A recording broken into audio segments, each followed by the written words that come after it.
This is Urdizzle back with video 4 of my all-kill 12-course series.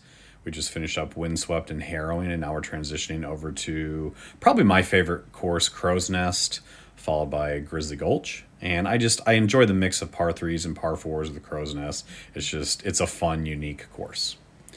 So hole 1, arguably one of the easier holes in the game. In past updates, it was actually rated easier than any of the sunshine holes. But I have noticed this hole you get a lot more skip than you used to, so I've had to disc down to my mid-ranges. It doesn't happen very often, but I've had a crosswind with my river and my explorer, and my disc just slides right off the back end of it, so I try not to go that route. Just go mid-range. Same thing here. I find that my backhand fuse, so that was actually a forehand fuse, and it still skipped a little long of the basket. I can pretty much throw that forehand fuse on any wind regardless, and it pretty easy. So again, this is 12 courses, so I'm not ace running a lot of these. I'm just trying to get my birdies and play smart. Hole 3 is pretty much a gimme eagle with that wind, and that's pretty good shot. A little low, but that was definitely ace running. This is one you want to eagle in pretty much any wind. And I know a lot of people don't throw the recoil, but this hole is one of the reasons I throw the recoil. I know a lot of people throw a ballista, and I just not feeling that. All right, hole 4. Now, that was a favorable wind of 2, and a lot of times I would go up over the top. But again, I'm playing a little more conservative, as I said in earlier videos. And so I'm playing out here with my glide skip ballista pro, and it still gives me a reasonable shot at eagle. And I left that one low. I know better. I know I got to throw a little more velocity to get it up that hill, but I was pretty happy with the result. Even though I would like to get eagle, I'm not unhappy. I'd rather get a birdie than try to go up over the top and not have it skip like I want. All right, hole 5. I have been throwing the river recently here. It's just nice and straight, and if you throw it a little to the left, usually gives you a reasonable shot. And I don't mind being within 66, although I threw that shot a little high. I very easily could have missed. But again, this is another example of a hole you don't have to park it. Just get it within throw-in range, and you're good to go. Hole 6, I kind of waffle back and forth between throwing this big high route and the low skip. And a lot of times what happens is when I throw this route, that actually worked out pretty well. But sometimes if it lands the wrong way, it'll actually skip and roll backwards, and I end up further back by the ravine, almost worse off than if I would have hit the tree. So I'm still tweaking my shots on that. Then hole 7, again, I love the variety of these par 4s. They're just such variety, different types of shot. You even have that little tree that I almost hit that just, they make your butt cheeks clench up a little bit when you go by that one.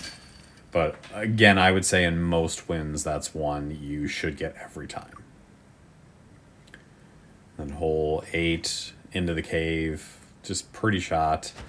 And I used to throw drivers. You could throw drivers to try to ace this, but I throw my accurate discs, and when I throw my accurate musket, whether it's the glide or the windbreak, I never miss this hole. It's just an easy hole.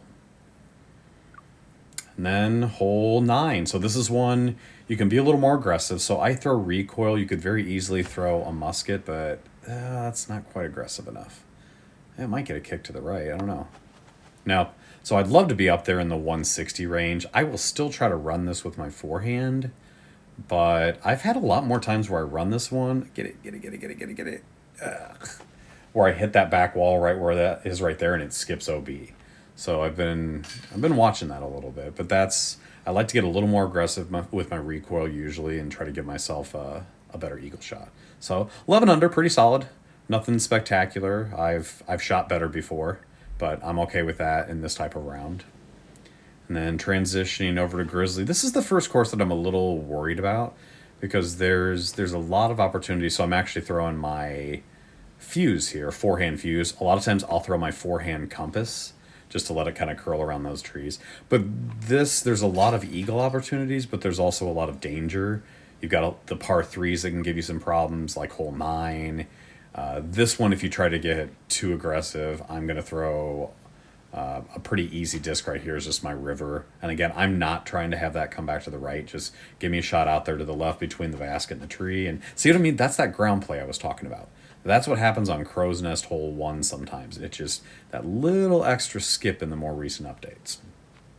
And here I'm near that tree, and I may not have hit the tree, but there's no point in messing with that. Just straddle to the side, so there's no danger. So this is a good example of one. So a left to right window of 3. This used to be a money hole for me, but now with the way things are set up and the glide, skip, ballista pro, now that's perfect. That might even be putting range. That's really good. Nah, 65, a little out of it. I gotta be careful though with that headwind. Ow!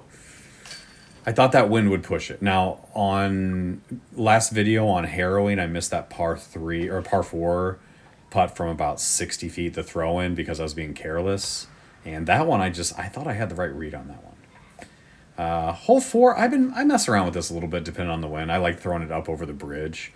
You got to be careful though, because it can get you in just as much danger as going under it. But I toy around with the river up the middle or the musket over the top. I mean, it's not too difficult. All right, tailwind of 3. This is one I absolutely have to get, and I did not put enough turn on that. Get up, get up, get up, get up, get up. Okay. There we go. Okay.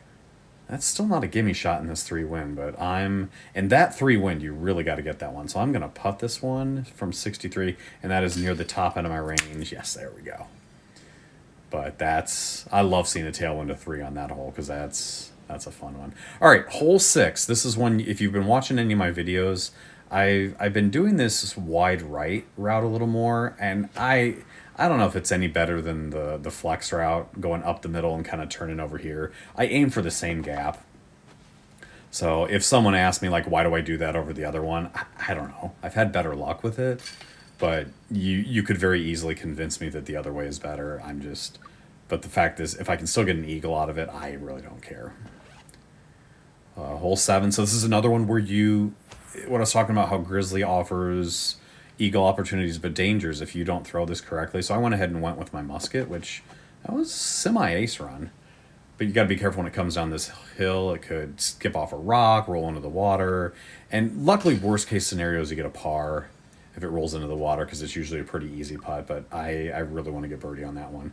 And then this hole has given me a lot of problems lately, because similar to the harrowing par 5, I used to throw a light glide ballista up over the top, and now it's just the trajectory is a little lower with these discs, so it brings some of those trees into play where you used to be able to just throw up over the top of it.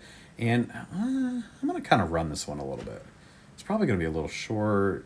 Yeah, see, a little short, but I could probably bump up to a river. But no, you used to be able to just throw up over the top of those and just take all the trees out of play.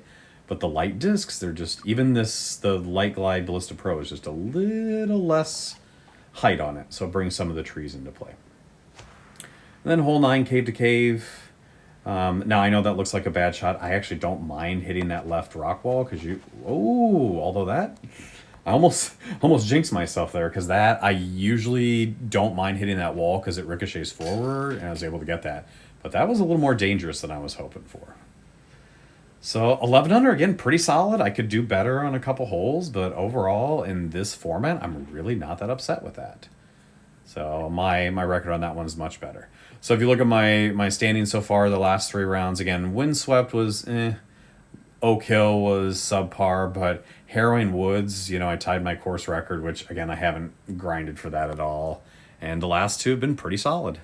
Nothing record breaking, but again, we said this at the very beginning, this is not meant to be a record run, just trying to play solid rounds all through 12. So hopefully you enjoyed this video, and when we come back, we're hitting the hard ones, Owlwood and Kaho Park.